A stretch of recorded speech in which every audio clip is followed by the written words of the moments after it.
The biggest fanfare was over the arrival of India's son-in-law ruling the British land, who is of course Rishi Sunak.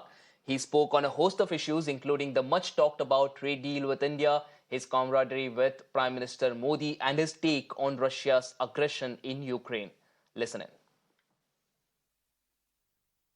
Will it have an effect on the consensus building and the outcome? Well, first of all, thank you for the warm welcome. It's fantastic for me to be back in India. Obviously, it's personally very special for me to be here, particularly with Akshata, and we've thoroughly enjoyed the first few hours of our trip so far.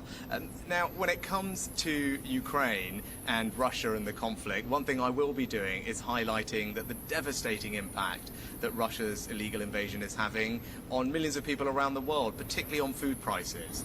Russia recently has pulled out of a grain deal that was shipping grain from Ukraine to many poor countries around the world, and now you've seen food prices go up. That's causing suffering for millions of people. It's not right, and one of the things I'll be doing is making people aware of that impact of Russia's illegal war.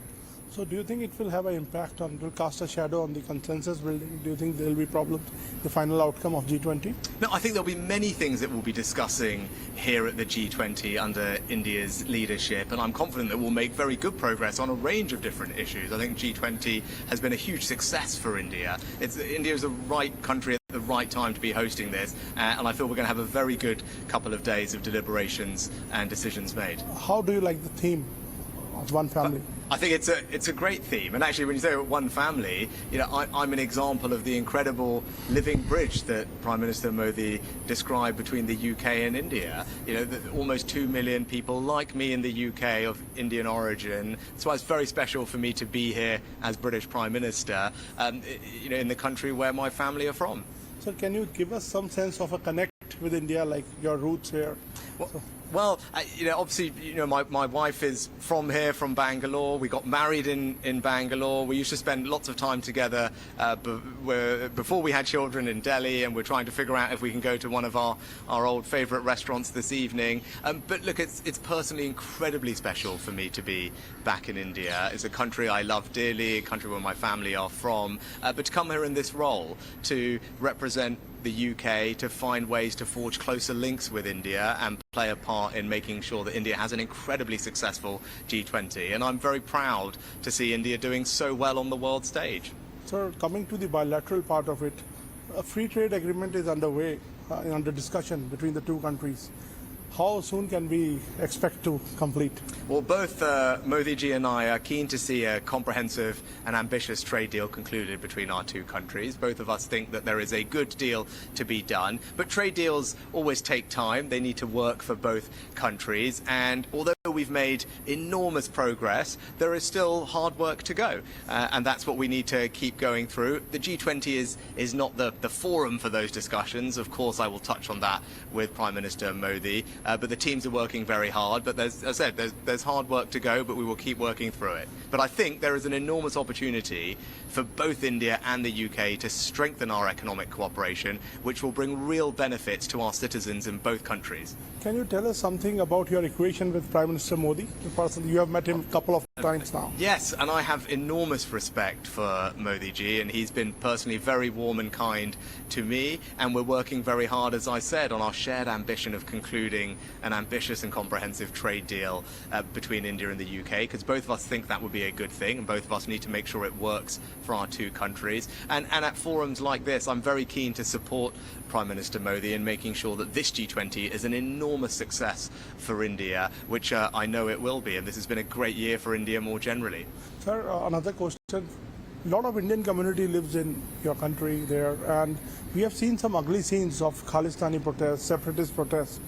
How do you secure Indian interests and there, because this is a big, huge issue between the two countries now. Yeah, we have seen some ugly scenes. It's a really important question, and let me just say unequivocally that no form of extremism or violence like that is acceptable in the UK, and that's why we are working very closely with the Indian government to particularly tackle PKE, Pro-Khalistan Extremism. I don't think it's right. Our security minister recently was just in India talking to his counterparts.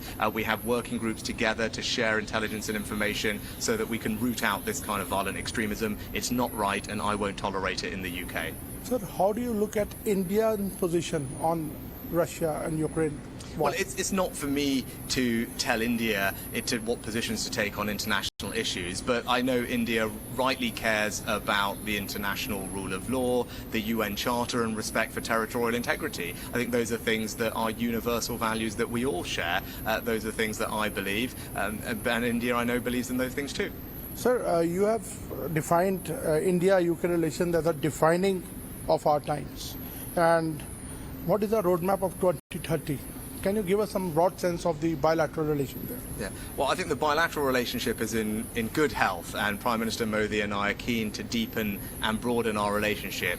The FTA is an obvious way for us to do that, which is why it remains our priority. And as I said, hard work to go, but I hope we can conclude a successful FTA. I think we can strengthen our security relationship as well. That's something that I've spoken to the Prime Minister about. And then something I'm particularly excited about is increasing the collaboration between our incredible researchers, our scientific community, our universities. The UK and India are two of the leading science technology superpowers of the world, and I think if we work more closely together, we can create jobs, create new businesses, and help solve some of the world's most pressing problems. My last question to you.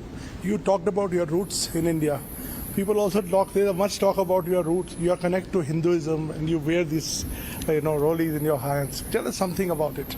Yeah, so I'm a proud Hindu, and that's how I was raised. That's how I am. Hopefully I can visit a mandir while I'm here for the next couple of days. And yes, we've just had Raksha Bandhan, so from my sister and my cousins, I have all my Rakis. And I didn't have time to celebrate Janmashtami properly the other day, but hopefully, as I said, I can make up for that if we visit a mandir this time. But it's something that is important to me. I think faith is something that helps everybody who has faith in their lives, particularly when you have these stressful jobs like I do. Having faith to give you resilience, to give you strength is important, and it provides an outlook on life which I find particularly valuable. Thank you, Prime Minister, for answering all our questions. Thank you so much. Great pleasure. Thank you.